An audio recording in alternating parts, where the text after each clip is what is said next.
Hi everybody, I'm Stephanie from Razzle Dazzle Rabbitry Yarns LLC, and you are looking down. So the camera is facing down because I am going to be using my Howard hand carders, and we are going to be carding up 1 ounce of alpaca. This has been washed 1 time. It is from our alpaca Woosna, and we have been making some yarn with it, a 2-ply yarn. This was our July Spinner's Surprise fiber, and Woosna had a lot of vegetable matter in her wool. She has very fine wool. She's only 2 years old, very beautiful, very fluffy, cushy, soft, wonderful yarn, even at a 2-ply. And the staple length is long enough that it stays together beautifully. So if you're interested in stuff like this, definitely hit the subscribe button, you know the drill, all that good stuff. Press the bell, that way you get notified when we have videos coming out. So I'm gonna move this just a little bit closer. All right, so here we are, and we are hand carding.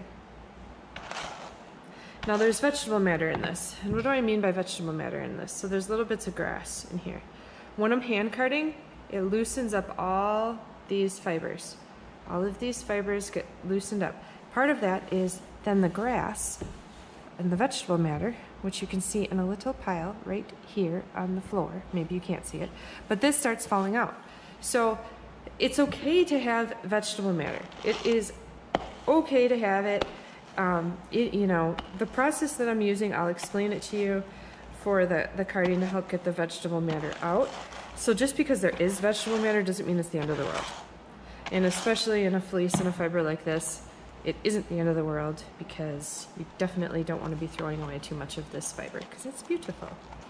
So we're making our row legs with it.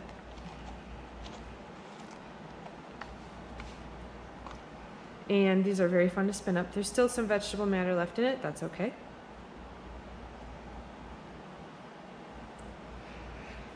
I didn't want to use my blending board for this. Now there's also some second cuts. Woosna is she's only the second alpaca I've ever given a hair trim to, you know, clipped her wool. And I used the old-fashioned traditional scissors, the sheep's handheld type scissors to clip. So I did it. Woosna was the first alpaca, now that I think about it. Woosna was the first alpaca. Yes, the first alpaca that we clipped. And then Masque was the second that I clipped. So Woosna, I had help shearing her, and with Masque, I didn't have any help. And then with our other alpaca, Adeline, I didn't have any help either. So this year, that was one of my goals. I wanted to be able to clip the wool off of the alpacas without using without using electric clippers or battery-operated clippers. I wanted to do it with just the hand shears, and I did, and I wanted to be able to do it in a way where I did it myself. Now, I didn't make any videos of that because, well, it would have been entertaining, but it was just a lot to worry about doing it for the first time without having to worry about recording it as well. So I simplified it, didn't record it, and that's part of my process for owning animals. It's part of my process for making yarn. It's part of what matters to me, is that I want to, as much as I can, you know, treat the animals in a particular way. I only have 3 alpacas. That allows me flexibility with how I do things. If I had 100 alpacas, I wouldn't be able to just shear them all by myself, because by the time I started, when I have to shear them, it would start heating up, and it would take me so long to shear 100 alpacas that I would actually think about it time-wise, like I would start putting the alpacas' lives in danger, because it would take me so long to get to the ones later on down the line, and it would be summer and it would be hot, and that's just not what you really want. So I can do this just because One, that's what I want, and I only have 3 alpacas.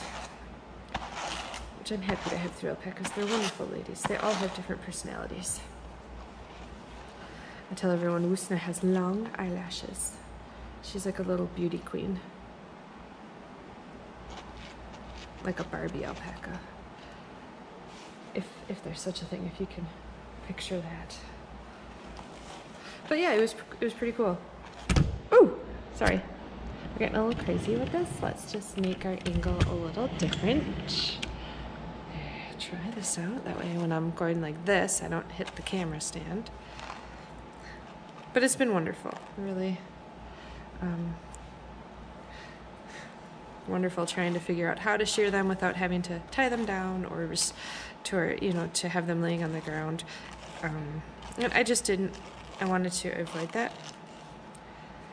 Some people with alpacas, they just have too many alpacas, and that's the typical accepted way to shear an alpaca. But I like inventing my own ways of doing things. So I said, I'm not going to do it that way, and I'm going to figure out how to do it by myself and not use any battery powered or electricity powered. I'm just going to use a handheld. Here's a second cut. Ooh. Just a little handheld pair of sheep shears, which I did. Woosna's the only alpaca that knocked me down. And it wasn't really her fault. I had some wire behind me, and I tripped over it. So she didn't really knock me down. I was a little klutzy, which is another reason why we're not going to be making any recordings of these shenanigans until I get better at this process. And alpacas are only shorn once a year, so by the time I have to do this again, it'll probably still be entertaining if I did record it. But back to the vegetable matter in this. So this was just shorn off the alpaca. This was clipped off the alpaca, and I put it into a bag. And I take it out of the bag. All I do is wash it. I rinse it first, then I wash it in the kitchen sink, leave it out to dry on the drying racks. And then it's time to turn it into roll eggs. And right now, there's really a good pile of debris forming. It's all over my jeans as well. It's getting into the hand carders. Using hand carders because I do not want to use the blending board, because the blending board doesn't really open up the fibers as I need them to get the debris out. The blending board it appears to be great for fibers that don't have a lot of vegetable matter in it, but when you are looking for something in the process to help get that vegetable matter out, I haven't found it to be ideal. But you can tell part of what's helping is I'm not overloading these hand carders. So that really helps open all this up. So whatever vegetable matter is in there can help just fall out to the floor. It can be opened up, brushed out, and it can fall to the floor. Now, when I'm spinning this, I'm going to continue to take out any pieces of vegetable matter.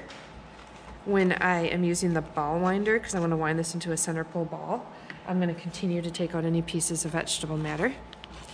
When I'm plying it into the 2-ply yarn, I'm going to continue to take out any pieces of vegetable matter. Then I'm going to wash the yarn and set the twist. And I'm going to do that in a particular way that when I'm thwacking the yarn, after it's done being washed, and I'm really trying to energize and open up this, open up the fibers, fluff up the yarn. When I'm doing that, I'm doing it, and I'm doing 2 things, and I'm doing it in a particular way that it helps open up the fibers and it helps rid the yarn of any last vegetable matter. Now there's still going to be some pieces, I'm sure, here and there stuck in there because this is natural fiber. We're not using chemicals to burn out the vegetable matter. That's not what we want to do with this sort of yarn. This is the sort of yarn that, yes, it requires a lot of effort to make it beautiful, but we do not use chemicals in the processing of this. Definitely not the harsh chemicals that would burn vegetable matter out. So there's an entire process, like I said, for removing it, for removing the vegetable matter. And I don't talk a lot about that. I haven't talked a lot about that. Typically with the angora, I just throw it away. If there's a ton of heavily soiled angora, I throw it away. But if you, but with my alpaca, I really, really wasn't feeling as willing to do that. And I really wanted to work on how can I, even if there's, even if there's vegetable matter in this, how can I really work on a process to get it out without individually picking out each piece. So part of this, through this process, it helps get everything opened up without making me pick it out. And that's what I wanted. So for those of you who got the July fiber, thank you for being patient and hanging in there. If you are interested in the Spinner Surprise Box and the fibers that we have, go to razzledazzlerabbitry.com. You will find in the shop a little old link that says Spinner Surprise Box, and it's monthly fiber that you get delivered to you. You can try it out. You don't have to subscribe to like the monthly thing. You can try it out month by month, and it's just a fun way to practice different techniques, practice with different fibers, and to get them like different fibers as a surprise mailed to you. To me, what could possibly be better? And you don't get like an overwhelming amount. Like an entire fleece is very overwhelming. An entire like sheep's fleece or alpaca fleece is just a very overwhelming thing. So this is 3 ounces. That's enough to make either 3 1-ounce skeins or one wonderful 3-ounce skein of yarn. And you don't even have to watch the videos that get put up that show what I do with it. You can just get it and do whatever you want with it and just have a wonderful time, which is, any of it is just fine. So I will be putting up, I recorded the video about what's been going on, giving you guys an update. It's been a quiet summer, rabbitry-wise. Rabbitry and Yarns, been quiet, and that's on purpose. Ever so often, really, I think it's good to very much quiet down. And when you're a creative person, sometimes that can be difficult to do because your income relies on creating things. And you don't want to reduce the amount you create, because then you potentially reduce your inventory and reduce what you have to sell. So it can be quite stressful doing that, taking a break, backing away. But it's never really a break, and that's probably the wrong phrase to use, because it's just a different way to use time. And quieting down is just as productive and necessary as ramping up and producing and creating. They're the opposite sides of the exact same coin. So show me a penny, show me one side, flip it over, show me the other side. It's all one. It's all one thing, and that's just the same way. That's just the same way it is for creating. And I think, and I get into this a teeny bit, but one of the things that I feel is there's always so much out there, and so many things are being created. My personal preference is to really find something and give something that offers value, like showing you and telling you how to, when you have something like this is right here, a ton of vegetable matter, just a ton, and showing you the process of how to help get rid of that vegetable matter. That's something that's enjoyable, that's profitable for you if you have a business that just makes better yarn. And who does not love soft, wonderful, fluffy yarn? And so, of course, for me, it's like, I'm going to wait till it's ready to produce this, to make this video, to provide this information. So today is just the day for doing that.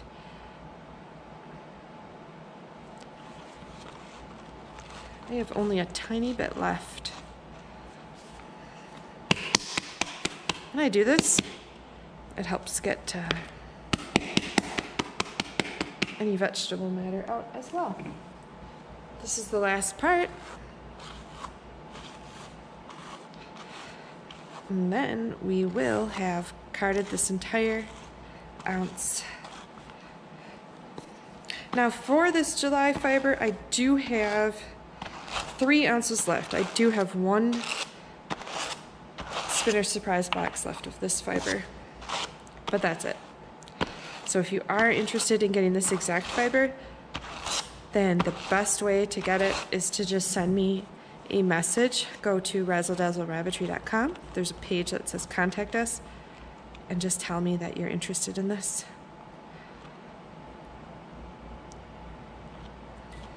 There we go. Last one. Thank you guys. I hope you found this beneficial. Of course, there's more to this process to help get more of the vegetable matter out. And I did describe what's next in the process. So if you want, you can go back and listen to that part of the video. But otherwise, we will continue on with this process and get this spun up into yarn. Thank you. Have fun.